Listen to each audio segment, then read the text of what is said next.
ലാലേട്ടാ ലാലേട്ടാ ലാലേട്ടനോടൊരു ചോദ്യം ചോദിക്കാൻ ഞാൻ ആളല്ല. ഞാൻ പറയാൻ വന്നതെന്ന് വെച്ച് കഴിഞ്ഞാൽ ഒരു നന്ദിയാണ്. സത്യം പറഞ്ഞ എന്താണ്? അതായത് ഞാൻ ആദ്യമായിട്ടാണ് കാണുന്നത് ലാലേട്ടനെ, അതുകൊണ്ട് പറഞ്ഞതാണ്. ലാലേട്ടനോട് പറയാനുള്ളത് ഒരു നന്ദി മാത്രമാണ്. ഈ മലയാളക്കരയിൽ വന്ന് പിറന്നതിന്, മലയാള സിനിമയിൽ അഭിനയിക്കാൻ തീരുമാനിച്ചതിന്, അതോടൊപ്പം തന്നെ ഞങ്ങളുടെ ദുഃഖത്തിലും സന്തോഷത്തിലും രോമാഞ്ചത്തിലും ഒക്കെ സിനിമകളിലൂടെ ഒപ്പം നിന്നതിന് നന്ദി മാത്രമുള്ളൂ ലാലേട്ടാ പറയാൻ. ഞാൻ ആദ്യമേ നന്ദി പറഞ്ഞുകൊണ്ടല്ലേ എൻ്റെ വർത്തമാനം തന്നെ തുടങ്ങിയത്. നിങ്ങളോട് നന്ദി പറഞ്ഞിട്ടാണ്. കാര്യം നിങ്ങൾ തന്നെയാണ്, ഈ നന്ദി തന്നെയാണ് ഞാൻ മോഹൻലാൽ എന്ന ഈ നടനെ 47 വർഷമായിട്ട് നിർത്തിയിരിക്കുന്നത്. വളരെയധികം നന്ദി. Thank you ലാലേട്ടാ.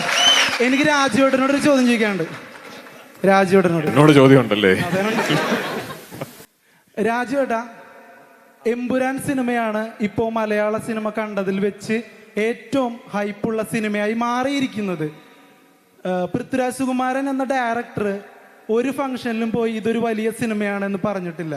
ചെറിയ സിനിമയാണെന്നാണ് ഇപ്പോൾ കൂടി പറഞ്ഞത്. എന്നിട്ടും ഈ സിനിമ വളരെ വലിയൊരു ഹൈപ്പ് നേടിയത് മലയാളികൾ ഓരോരുത്തരും അവരുടെ കുടുംബത്തിൽ ഒരു കാര്യം വിജയിക്കണം എന്നുള്ള രീതിയിലാണ് ഈ സിനിമയെ നോക്കിക്കാണുന്നത്. അപ്പോൾ ഈ ഹൈപ്പ് റിയലാണ്. കഴിഞ്ഞ ദിവസം തിയേറ്റർ ഉടമകൾ പ്രസ് മീറ്റിൽ പറയുന്നത് കേട്ടു, അവരുടെ കടങ്ങളടക്കം ഈ സിനിമ മാറ്റും എന്നൊരു കോൺഫിഡൻസ് ഉണ്ടെന്ന്. ചോദ്യം ഇതാണ്, പൃഥ്വിരാജ് സുകുമാരൻ എന്ന ഡയറക്ടർക്ക് ഈ ഹൈപ്പ് നോക്കി കാണുമ്പോൾ ഹാപ്പിയാണോ അതോ പേടിയുണ്ടോ? എനിക്ക് വലിയ സന്തോഷമുണ്ട്. ഈ ഹൈപ്പ് എന്ന് പറയുന്നത് എല്ലാവരുടെയും പ്രതീക്ഷയാണല്ലോ. അപ്പോൾ ഞാൻ ചെയ്യുന്നൊരു സിനിമയുടെ മുകളിൽ അത്രയും പ്രതീക്ഷയുണ്ടെന്നും അത്രയും ആൻറ്റിസിപ്പേഷൻ ഉണ്ട് എന്നുള്ളതിൽ വലിയ സന്തോഷം എനിക്കുണ്ട്. ഞാനൊരു 2-3 വർഷങ്ങൾക്ക് മുമ്പ് ഈ സിനിമയെക്കുറിച്ച് സ്വപ്നം കണ്ട് ഈ സിനിമയുടെ ഒരു രൂപം ഞാൻ എൻ്റെ മനസ്സിൽ പൂർണ്ണമാക്കിയപ്പോൾ അന്ന് ഈ സിനിമ ഫീസിബിൾ ആകില്ല എന്നാണ് എല്ലാവരും കരുതിയിരുന്നത്. ഇന്നിപ്പോൾ ഈ പ്രസ് മീറ്റിലിരിക്കുമ്പോൾ പെട്ടെന്ന് ചുറ്റിനും സംസാരം തുടങ്ങി, ഇത് ചിലപ്പോൾ ഫീസിബിൾ ആവും കേട്ടോ, കാരണം റിലീസിന് മുമ്പ് തന്നെ ഇപ്പോൾ ഇവർ ഇത്രയും റിക്കവറി നടന്ന സ്ഥിതിക്ക് ഇത് ചിലപ്പോൾ ഫീസിബിൾ ആയേക്കാം എന്നിപ്പോൾ ഒരു സംസാരം തുടങ്ങി. ഇപ്പൊ നിങ്ങളൊരു കാര്യം മനസ്സിലാക്കണം, ഇന്നിപ്പോൾ നമ്മൾ ഈ പറയുന്ന 80 കോടി രൂപയുടെ അഡ്വാൻസ് ടിക്കറ്റ് സെയിൽസ് ഒക്കെ പറയുന്നത് നമുക്കൊരിക്കലും സ്വപ്നം പോലും കാണാൻ സാധിക്കാത്തതായിരുന്നു. ഇന്നിപ്പോൾ അതിന്റെ പശ്ചാത്തലത്തിൽ ഈ സിനിമ ഫീസിബിൾ ആയേക്കാമെന്ന് പറയുന്ന പോലെ അല്ല 2-3 വർഷങ്ങൾക്ക് മുമ്പ് ഈ സിനിമ സ്വപ്നം കാണുന്നത്. അന്ന് ശ്രീ ആന്റണി പെരുമ്പാവൂർ എന്ന് പറയുന്ന നിർമ്മാതാവ് ഒരു എക്സൽ ഷീറ്റ് എടുത്ത് വെച്ചിട്ട് ഒരു കാൽക്കുലേഷൻ നടത്തിയിരുന്നെങ്കിൽ ഈ സിനിമ ചെയ്യാൻ പറ്റില്ല. അന്ന് എന്നോട് അല്ല, ഇത് എങ്ങനെയാണ് നമ്മൾ ഇങ്ങനൊരു സിനിമ മലയാളത്തിൽ നിന്നുകൊണ്ട് ചെയ്താൽ ഇത് എങ്ങനെ ഇത് നമുക്കൊരു ബിസിനസ് ഫീസിബിലിറ്റി എങ്ങനെയാണെന്ന് ചോദിച്ചാൽ എനിക്കതിനൊരു ഉത്തരമില്ല. എനിക്ക് ആകെ ഉണ്ടായിരുന്നൊരു ഉത്തരം, ഇതൊരു വലിയ സ്വപ്നമാണ്. ഈ സ്വപ്നം നമ്മൾ വിചാരിക്കുന്ന പോലൊരു സ്ഥലത്ത് കൊണ്ടെത്തിച്ചാൽ ഇത് എല്ലാ മലയാള സിനിമാ സ്നേഹികളുടെയും ഒരു കളക്റ്റീവ് സ്വപ്നമായി മാറിയേക്കാം എന്ന് മാത്രമേ അന്ന് എനിക്ക് പറയാൻ സാധിച്ചുള്ളൂ. അത് വിശ്വസിച്ചതിന്, അന്ന് എന്നോടൊപ്പം നിന്നതിന്, മുരളിയുടെയും എന്റെയും വിഷനോടൊപ്പം നിന്നതിന് ശ്രീ ആന്റണി പെരുമ്പാവൂരിനോടും ശ്രീ മോഹൻലാലിനോടും ഞാൻ മാത്രമല്ല ഇന്ന് നമ്മൾ എല്ലാവരും കടപ്പെട്ടിരിക്കുകയാണ്. കാരണം അവരന്ന് അങ്ങനെ എൻ്റെ ഒപ്പം നിന്നില്ലെങ്കിൽ നമ്മൾ ഇന്ന് ഇതിനെക്കുറിച്ച് ഈ ആഘോഷം നമ്മൾ നടത്തുവോ? ഇത്ര വലിയൊരു ഇത് നമുക്ക് ഒരിക്കലും ഈ ഒരു ഓപ്പർച്യൂണിറ്റി കിട്ടില്ലായിരുന്നല്ലോ.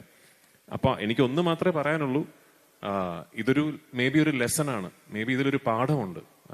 സ്വപ്നം കാണുമ്പോൾ അതിൽ വിശ്വസിച്ച്, ആ സ്വപ്നത്തിൽ വിശ്വസിച്ച് കൂടെ നിൽക്കാൻ ആൾക്കാരുണ്ടെങ്കിൽ ചിലപ്പോൾ എന്നേക്കാൾ വലിയ വലിയ അത്ഭുതങ്ങൾ പുൾ ഓഫ് ചെയ്യാൻ കഴിവുള്ള കാലിബറുള്ള ഫിൽം മേക്കേഴ്സ് നമ്മുടെ ഇൻഡസ്ട്രിയിൽ തന്നെ ഉണ്ട്. അപ്പൊ അവർക്കൊക്കെ അവസരം കിട്ടട്ടെ എന്നാണ് എനിക്ക്. റിലീസിന് ശേഷം ഞാൻ പറയാം, എനിക്ക് നല്ല ഓർമ്മയുണ്ട്, ഞാൻ ഈ സിനിമയുടെ ഒരു പ്രോജക്റ്റ് കൺസെപ്ഷൻ സ്റ്റേജിൽ ഒരു മേജർ OTT സ്ട്രീമിംഗ് പ്ലാറ്റ്ഫോം ഒരു സൂം കോളിൽ എന്നോടൊരു നറേഷൻ ചോദിച്ചു, അവരിത് ഈ സിനിമയിലേക്ക് ഇൻവെസ്റ്റ് ചെയ്യാൻ വേണ്ടി. അപ്പം ഞാൻ ഈ സൂം കോളിൽ ഒരു നറേഷൻ പറഞ്ഞുകൊണ്ടിരിക്കുമ്പോൾ ഒരു പെർട്ടിക്കുലർ ഫസ്റ്റ് ഹാഫിലെ പടം തുടങ്ങി ഒരു മണിക്കൂർ കഴിയുമ്പോൾ വരുന്ന ഒരു സീൻ എത്തി.